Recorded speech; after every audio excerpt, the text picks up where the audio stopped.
Hello, I'm Sam Bullington, and I'm a writer and public speaker, a counselor and healer, and a gender studies professor at the University of Colorado.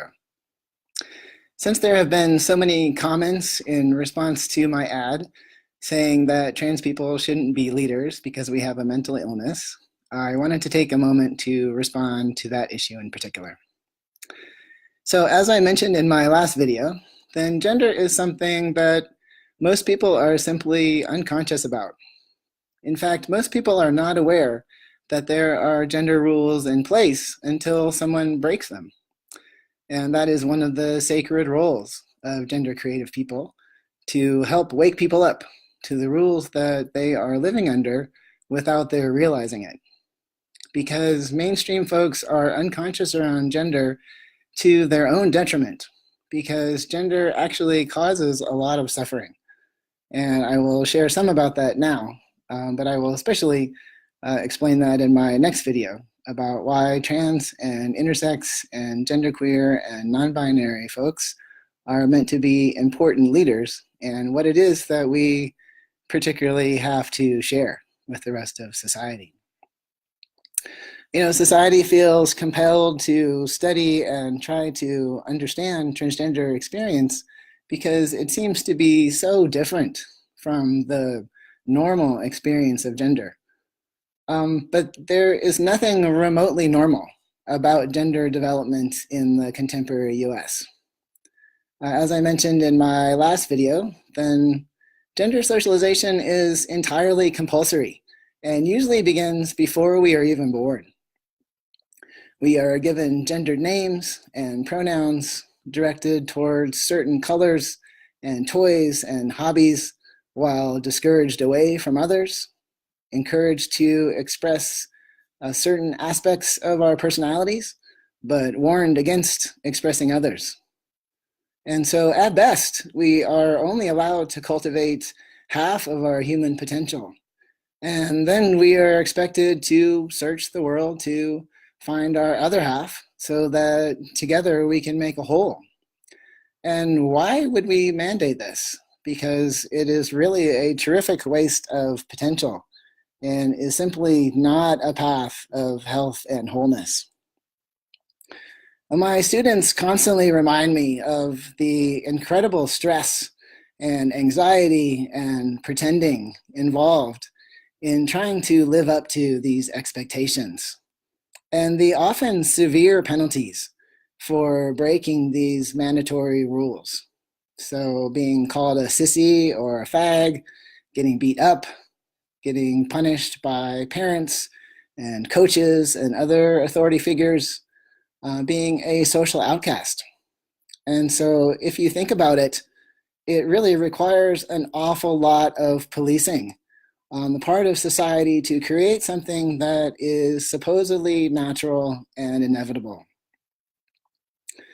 And while we do experience a lot of gender policing by our peers, our families, schools, and other societal institutions to make sure that we conform to the rules of our gender category, we eventually no longer need others to keep us in check, because we internalize these rules and we learn to police ourselves. This is a process of domestication that is nicely described in the excellent book by Don Miguel Ruiz called The Four Agreements. And so we forget the ways that we have been trained. It falls into our unconscious. And we come to believe that we are just freely expressing our natural characteristics. So far from being mentally ill or confused, transgender and intersex and genderqueer and non-binary people are the most conscious around gender. Our crime is that we are awake while others are still asleep.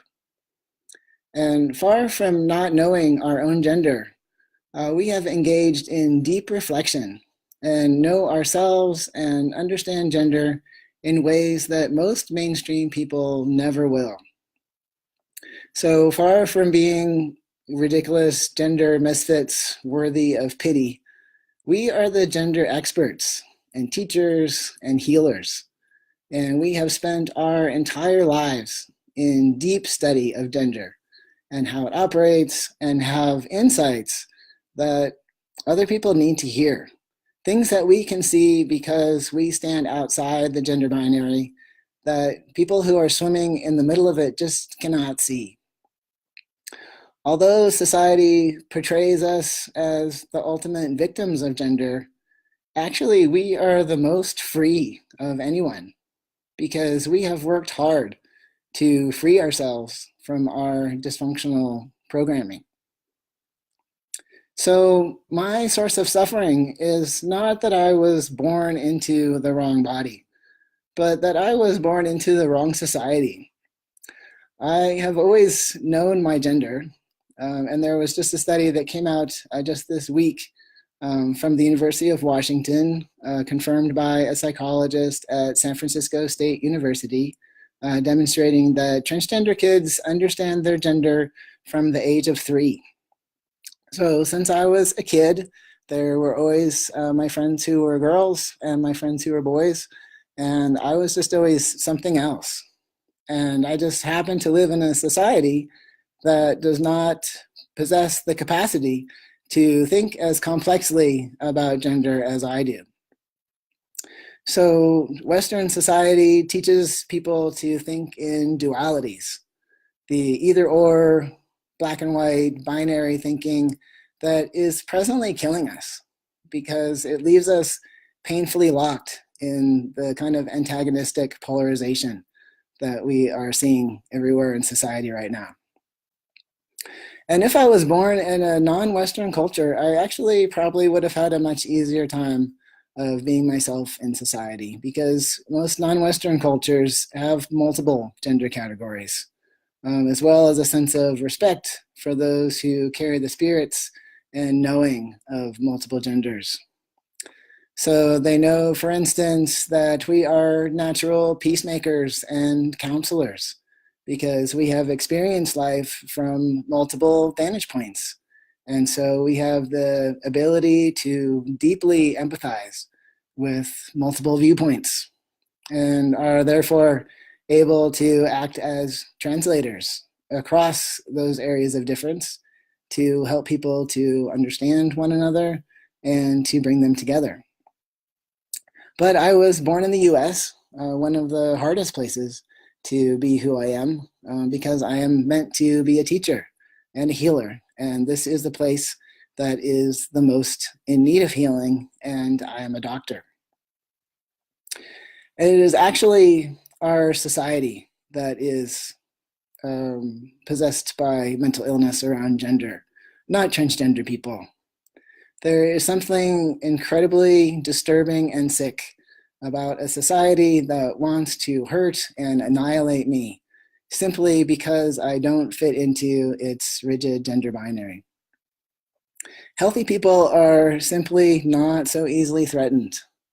Yet on a regular basis, supposedly normal people verbally attack me, shout at me on the street that I'm going to burn in hell, follow me in pickup trucks, shouting freak at me while trying to run me off the road, and fire me from jobs due to the discomfort that they feel about my gender presentation and particular embodied journey through life, one that actually has nothing to do with them. And actually, I am one of the lucky ones. So, as marked by the annual Transgender Day of Remembrance that happens every November, there are about 22 transgender people who are brutally murdered every year just in the US. And each year, this number continues to rise, not decline. And it is not just the staggering number of trans people murdered, but in particular the ways in which they are killed that is very telling. So what is most notable about these murders is that they are not just clean and simple killings. Typical of these murders is being shot in the chest like 10 times, being stabbed 12 to 50 times, having your head smashed in by a rock over and over and over again, being dismembered, especially having genitalia cut off. And these are crimes of intense hatred and frenzy, signs of a very insecure and disturbed society. And yet it is transgender people who are labeled as mentally ill. So to close, in response to concerns raised about transgender people corrupting children, yes, as an educator, I do intend to prompt young people to reflect upon gender, their own, as well as how gender operates in the society around them. And I do this because I care about their happiness and their freedom and their empowerment. And I don't want them to be afraid of things that they don't understand. And as an educator, I want them thinking critically about anything that they learn, because that is truly a sign of a healthy society. So as one of my favorite writers, James Baldwin, reminds us in an excellent piece he wrote called A Talk to Teachers. The paradox of education is precisely this, that as one begins to become conscious, one begins to examine the society in which he is being educated. The purpose of education, finally, is to create in a person the ability to look at the world for himself. And so for my students, whatever they may choose is totally up to them.